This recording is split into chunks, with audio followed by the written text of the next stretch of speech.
नमस्कार दर्शकवृंद, मैं अतुल त्रिपाठी वीरगंज नेपाल से आप लोगों के सम्मुख अंगूठे के बारे में मैं विवेचना और इसका मैं वर्णन लेके आप लोगों के सम्मुख उपस्थित हुआ हूँ।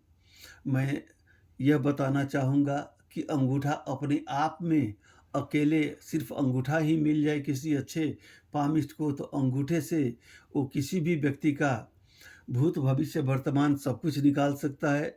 अंगूठे में बहुत सारी तथ्य छुपी रहती है। ज़रूरत है तो सिर्फ उसको समझने वाले व्यक्ति की। अंगूठे का अध्ययन एक अपने आप में हस्तरेखा का एक अहम हिस्सा है, जिसमें कि हम लोग अंगूठे से बहुत कुछ जान सकते हैं। सबसे पहले बात तो अंगूठे में 3 पोर होता है, जैसा कि आप हम सब जानते हैं। पहले पोर को इच्छा शक्ति कही जाती है। इसकी स्वस्थता ये बताती है कि इस व्यक्ति में इच्छा कितनी है जीवन के प्रति। ऐसा व्यक्ति अपने जीवन का मकाम कितना ऊंचा सोच रखा है। दूसरी बात यह है कि उसके बाद से दूसरे को हम लोग तर्क शक्ति कहते हैं। तर्क शक्ति कहने का मतलब बंदा कितना अपने बातों को फ्लोर पे रखने में कामयाब हो सकता है, अपने पक्ष को लेके या अपने पक्ष या विपक्ष के प्रति बंदा कितना तार्किक है या बातूनी है, यह बात पता लगता है। अगर पहला पर्व दूसरे पर्व से ज़्यादा लंबा है तो ये अच्छी बात है। अत्यधिक लंबा होना बुरा होगा, क्योंकि ऐसे लोग कायर प्रवृत्ति के हो जाते हैं। मान लीजिए अगर ये 10 सेंटीमीटर है और ये 12 सेंटीमीटर है तो ये बहुत अच्छी कॉम्बिनेशन है। बंदा तो सोचेगा, किसी के सामने बात करेगा तो वो सोच समझ के बात करेगा। यूँ ही अचानक जो मुँह में आया वो बक नहीं देगा। अगर यह फेरेंक्स से दूसरा तर्क सख्त खंड बड़ा है, मान लीजिए ये 10 का है, ये 11 का हो गया या 12 का हो गया, तो ऐसे व्यक्ति अत्यधिक बातूनी होते हैं, अत्यधिक वाचाल बातों में होते हैं। ये लोग तर्क करते वक्त, बोलते वक्त आवेग में आके अपने अंदरूनी कुछ गोप्य बातें होती हैं, वो भी जिनको नहीं किसी के सामने प्रस्तुत करना चाहिए, ये बातें भी उन लोगों के सामने प्रस्तुत कर देते हैं। तो इसलिए हेल्दी कॉम्बिनेशन इसी को माना जाएगा इच्छा शक्ति की, यानी कि फर्स्ट फेरेंक्स के कंपेयर में सेकंड फेरेंक्स थोड़ा छोटा हो तो अच्छा रहता है। उसके बाद से यहाँ पे फर्स्ट फेरेंक्स पे जो यव का निशान बन रहा है, यव का निशान अपने आप में एक अति सुखदायी फल है, चिन्ह है, जो कि बहुत कम हाथों में मिलता है। पूर्ण यव तो आपको बहुत कम हाथों में मिलेगा। यव भी हमारे हाथ में 22 प्रकार के होते हैं। मैंने यहाँ पे सिंपल एक यव बनाया है, बट यव 22 प्रकार के होते हैं। मैं यव के लिए मैं अलग से वीडियो लेके आऊँगा। अब यह जो यव है, किसी भी पुरुष के दाहिने हाथ में यव है तो उसका जन्म दिन में हुआ है। दिन कहने का मतलब अभिप्राय यह है कि सूर्योदय के बाद और सूर्यास्त के पहले दिन में हुआ है। अगर किसी महिला के दाएं हाथ में यह पूर्ण यव है तो उनका जन्म सूर्यास्त के बाद और सूर्योदय के पहले रात्रि में हुआ है। और पूर्ण यव होने के बाद ऐसे व्यक्ति की प्राइवेट पार्ट में गुप्तांग में तिल या काला धब्बा होता है। यह जो होता है, इसका सबसे बड़ी बात क्या है कि इनकी ज़िंदगी आराम से कटती है, वैभवपूर्ण करती है। पूर्ण यह होने का मतलब है कि उनको ज़िंदगी में किसी किस्म की तकलीफ़ नहीं होगी। बट ये बहु संबंध को, मल्टीपल अफेयर को दिखाते हैं। ये प्री अफेयर भी हो सकता है, पोस्ट अफेयर भी हो सकता है। प्री और पोस्ट की एनालिसिस आप हाथ की अन्य रेखाओं से भी देख सकते हैं। अंगूठे में भी आगे आने वाली रेखाओं से मैं आपको बताऊंगा। उसके बाद से दूसरे फेरेंक्स के बाद तीसरे फेरेंक्स जो आता है, उसको हम लोग भावखंड कहते हैं। और भावखंड के बाद की जो एरिया आती है वो शुक्र क्षेत्र आती है। दूसरे और तीसरे फेरेंक्स के बीच में जो लाइन दोनों खंडों को अलग करती है, उस लाइन में जितने यव होंगे उस व्यक्ति के उतने ही मेल बेबी होंगे, यानी कि लड़के होंगे, चाहे स्त्री के हाथ में हो या पुरुष के हाथ में हो। अगर एक यव है तो एक लड़का होगा, 2 यव है तो 2 लड़का होगा। और यहाँ पे शुक्र क्षेत्र से भी संतान देखी जाती है, बुध क्षेत्र भी संतान देखी जाती है। संतान देखने के बहुत सारे जगह हैं और बहुत सारे स्थान हैं। उनको जब मैं संतान का वीडियो बनाऊंगा तो उसमें मैं क्लियर लेके आऊँगा। उस वक्त मैं अंगूठे के बारे में भी बताऊंगा। अब इसके बाद से मैं चलता हूँ यव की तरफ। जो ये यव बना हुआ है ऐसे पूर्ण यव, इस यव में यह जो लाइन है, ये बचपन को प्रतिबिंबित करती है। यह जो लाइन है ये जवानी को प्रतिबिंबित करती है और यह जो लाइन है बुढ़ापा को प्रतिबिंबित करती है। अब किसी के हाथ में पूर्ण यौव है तो ये ज़रूरी नहीं है कि यह लाइन ब्राइट ही होना चाहिए, मतलब सुस्पष्ट ही होना चाहिए। अगर धूमिल भी हो तो इसकी उपस्थिति मात्र से अगले की ज़िंदगी आसानी से कट जाएगी, उसको ज़िंदगी काटने में कोई दिक्कत नहीं होगी।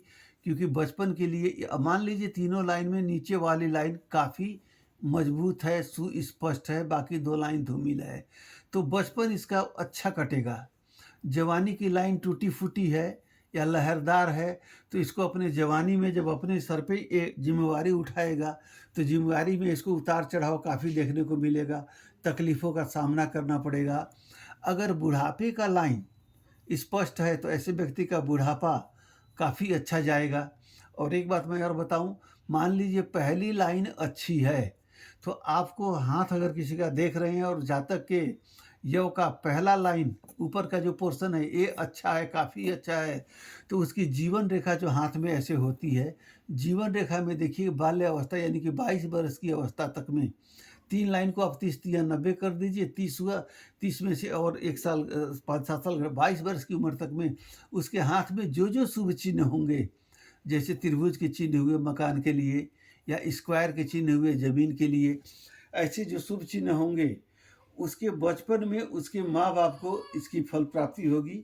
माँ-बाप इसके फल का सदुपयोग करेंगे। बचपन में अगर त्रिभुज आता है तो माँ-बाप घर बनाएँगे। बचपन में अगर ये चतुर्भुज आता है तो माँ-बाप उसके ज़मीन खरीदेंगे। हाँ, एक बात अलग है कि माँ-बाप अपना ज़मीन खरीदेंगे, मगर ज़मीन किसके ग्रह से आ रहा है ये बात तो किसी को मालूम नहीं होगा। मगर हाँ, आप ज्योतिष में रुचि रखते हैं तो आप यह देख सकते हैं, कई बार आप लोगों ने सुना होगा कि बच्चे के जन्म के बाद इनकी बढ़ोतरी शुरू हो गई। तो कहने का मतलब उनका मेहनत तो शुरू से पहले से ही वैसा था, मगर उनके ग्रह गोचर साथ नहीं दे रहे थे। बच्चे का जन्म हुआ तो बच्चे के जन्म में बचपन काफ़ी सुखमय लिखा हुआ होगा। ये पहला पर्व जो पहला जो यव का पहला लाइन है, ज़रूर से ज़्यादा अच्छी होगी, तो बच्चे के जन्म के बाद माँ-बाप की प्रगति होनी शुरू हो गई। तो बच्चे की सुख प्राप्ति हेतु माँ-बाप की उत्थान वहाँ पे होती है।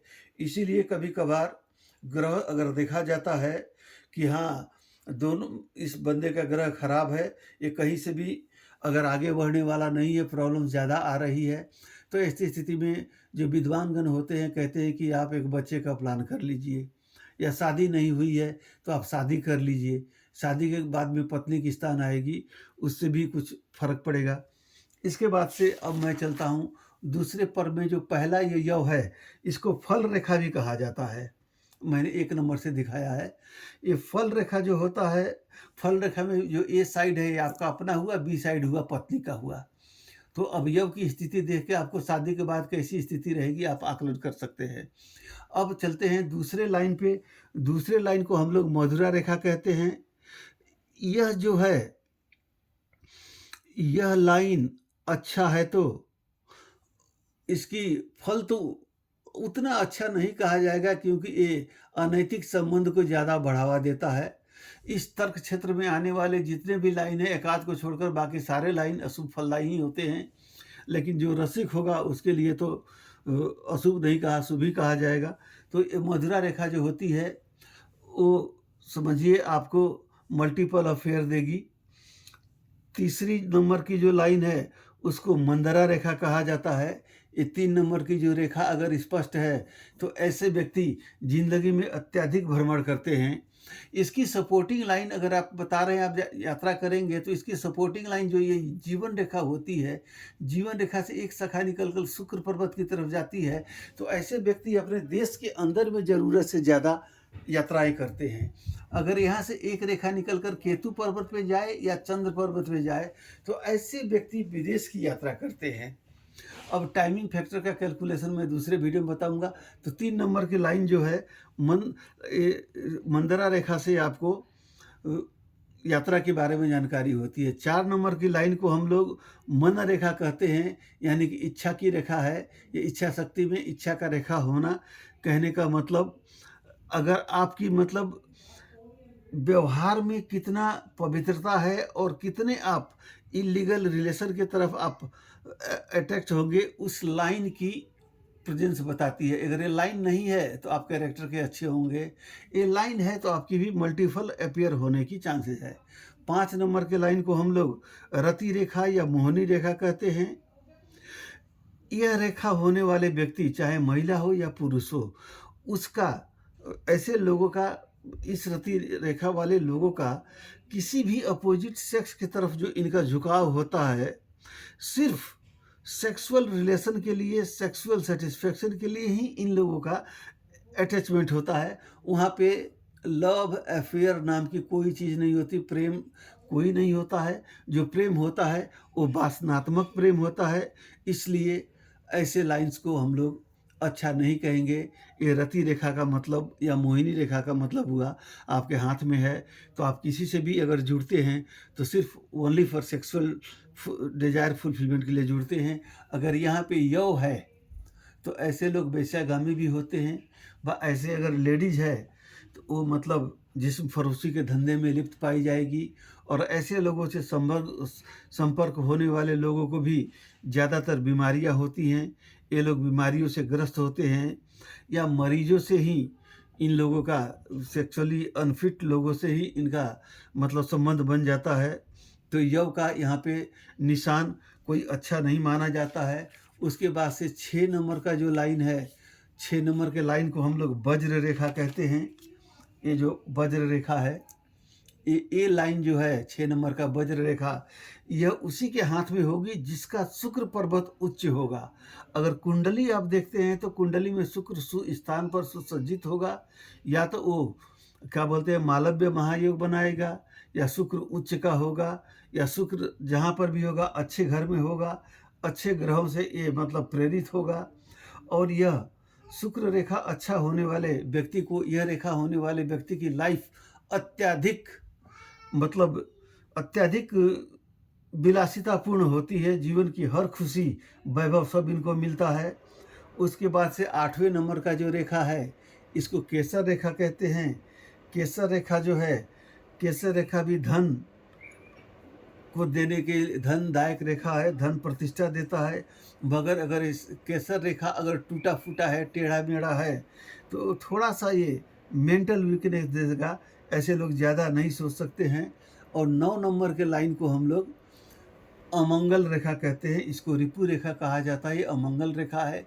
यह रेखा जिस रेखा को काट दे, उस रेखा की शुभता को ये नष्ट करती है। अभी के लिए अंगूठे का विश्लेषण मैं अभी यहीं समाप्त करना चाहूँगा। हालांकि इतने में अंगूठे का विश्लेषण अभी कंप्लीट नहीं हुआ है। इसके बाद से अंगूठे पर पाए जाने वाले चिन्ह हुए, जैसे ये तीसरे पर पे पुष्प का चिन्ह हो, स्वस्तिक का चिन्ह हो, त्रिभुज का चिन्ह हो, चतुर्भुज का चिन्ह हो, तराजू का हो, रथ का हो, पालकी का हो, पर्वत का हो, ध्वज का हो, बहुत सारे चिन्ह होते हैं। करीब करीब 72 किस्म के चिन्ह होते हैं। तो उन चिन्हों का फल भी बताना है।